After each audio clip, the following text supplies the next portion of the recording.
ओम शांति। एक प्रश्न आया था कि स्पिरिचुअलिटी में लोगों के रिश्ते क्यों टूटने लगते हैं, रिश्तों को कैसे संभालें। आज हम इसी टॉपिक पर बात करेंगे कि स्पिरिचुअलिटी में लोगों के रिश्ते क्यों टूटने लगते हैं और इन रिश्तों को कैसे संभालें। वीडियो थोड़ा लंबा हो जाएगा, अंत तक अवश्य सुनें। रिश्ते हमारे जो भी होते हैं वो कार्मिक होते हैं। जो बहुत नज़दीकी रिश्ते होते हैं, माँ बाप भी इवन, क्योंकि यहाँ भी हमारे कर्म इन्वॉल्व होते हैं। फैमिली, दोस्त, ये रिश्ते बहुत तकलीफ देते हैं जब आप स्पिरिचुअलिटी यानी अध्यात्म में आते हो। ऐसा क्यों होता है? जब आपके अंदर अवेकनिंग होती है, आपके अंदर बदलाव चालू हुआ, अब आप वैसे नहीं रह गए जैसे पहले थे। जब आप भगवान से जुड़ते हैं, जैसे आप परमात्मा के प्यार में डूबने लगते हैं, आपकी प्रायोरिटी बदलने लगती है। जबकि पहले लोग आपकी प्रायोरिटी हुआ करते थे। अब संसार से नीड नहीं है, अब फ्रीक्वेंसी चेंज हो गई। मैचिंग बैठेगी नहीं तो गड़बड़ तो होगी ही, रिश्ते तो टूटेंगे। आपको ये बदलाव समझ आता है कि उन आपसे बिहेवियर बदल जाता है। रिश्तों की कड़वाहट आपको फील होगी, अपने अंदर परिवर्तन भी आपको महसूस होगा। लोग आपको आउट करने की कोशिश करेंगे, लेकिन हमें तो उन्हीं के बीच रहकर कमल फूल समान रहना है। कीचड़ में रहकर उससे न्यारा प्यारा बनकर रहना है। बाबा ने कहा है ना कि ग्रस्त में रहकर निमित्त बन चलना है, छोड़ना नहीं है, अंत तक निभाना है। तो बैलेंस कैसे बनाया जाए? आप चाहकर भी उन सब से कनेक्ट नहीं हो पाते, क्योंकि फ्रीक्वेंसी चेंज हो गई है। एक गैप क्रिएट हो जाता है, कनेक्टिविटी नहीं हो पाती, क्योंकि अब हम सत्य का ज्ञान, सत्य को जान जाते हैं, ट्रुथ से रूबरू हो जाते हैं। बाबा के ज्ञान से हमारे परिवर्तन को लोग डाउट करने लगते हैं, क्योंकि जब अवेकनिंग होती है तो अकस्मात परिवर्तन होने लगता है। इस परिवर्तन को आपके करीबी कार्मिक महसूस करते हैं। यही टकराव होना शुरू हो जाता है। वो आपकी स्वतंत्रता सहन नहीं कर पाते, जिन्हें आप 100% देते थे, एनर्जी देते थे। अब अचानक आप मूव कर जाते हैं, देना बंद कर देते हैं, क्योंकि आपकी प्रायोरिटी बदल जाती है। आप ईश्वर यानी शिव बाबा की ओर मूव हो जाते हैं। यही उनसे सहन नहीं होता और रिश्ते बिगड़ने लगते हैं। ऐसे में हमारा दायित्व ज़्यादा हो जाता है, क्योंकि हम सत्य को जानने लगते हैं, ज्ञान समझने लगते हैं।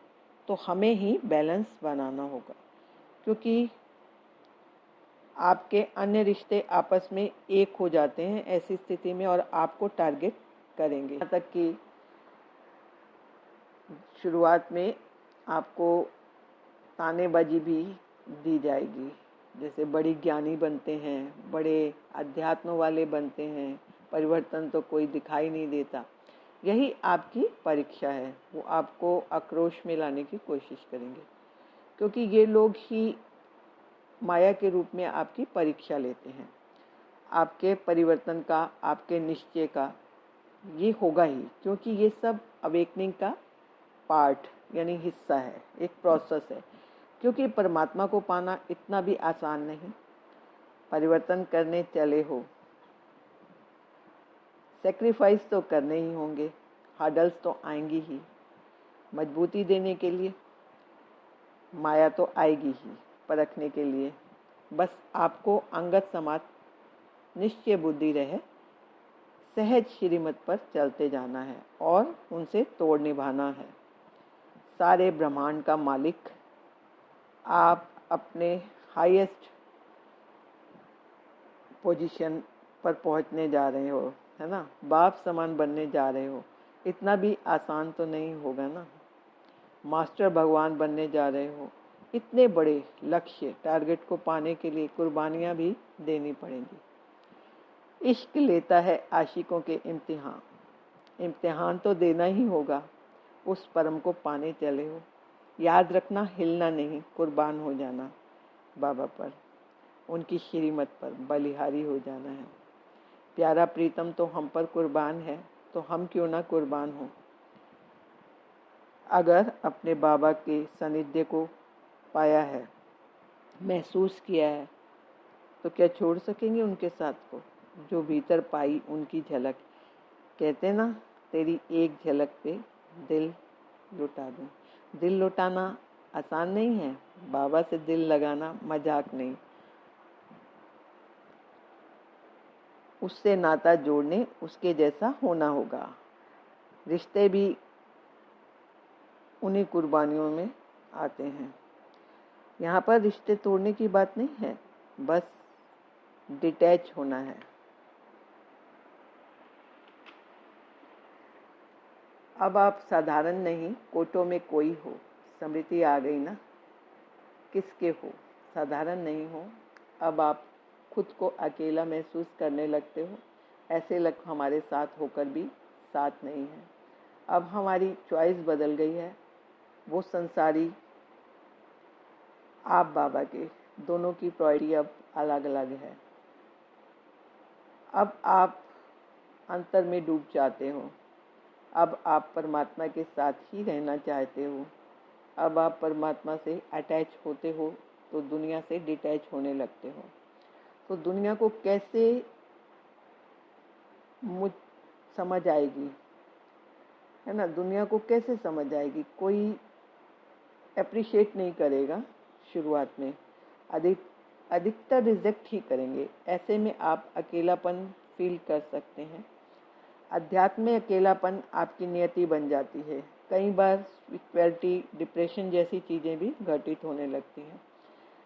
यहाँ अकेलापन तकलीफ देता है कभी कभी।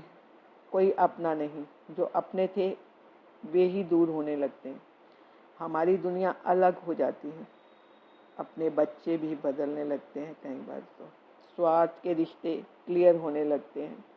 अंदर तक झंझोड़ देती है अवेकनिंग। ये परिवर्तन, ये घटना तो घटित होगी ही। ये एक प्रोसेस है अवेकनिंग का। चाहकर भी लोगों से आप जुड़ नहीं पाएंगे। ऐसे में आप विचलित हो सकते हैं, निश्चय डगमगा सकता है। आपको लगता है जैसे कोई ब्लॉकेज आ गई, कोई डिप्रेशन में जैसी चीज़ भी फील हो सकती है। बट अब आप रिश्तों को अलग दृष्टि से देखने लगते हैं। जिनके साथ घंटों बिताते थे, अब आप अपनी एनर्जी समय नहीं देते। ज़रूरी बात है, प्रायोरिटी आपकी बदल गई है। अंत में यही कहूँगी कि आप अपग्रेड हो गए हो। पिछली क्लास तो छूटेगी ही। आप भौतिक दुनिया से अलौकिक दुनिया में प्रवेश कर जाते हो। अब आप वैराग्य में प्रवेश करते हो, अटैचमेंट से डिटैच होने लगते हो, मोह और प्रेम के अंतर को समझने लगते हो, बंधन मुक्त होने लगते हो और अनकंडीशनल प्रेम को समझ पाते हो,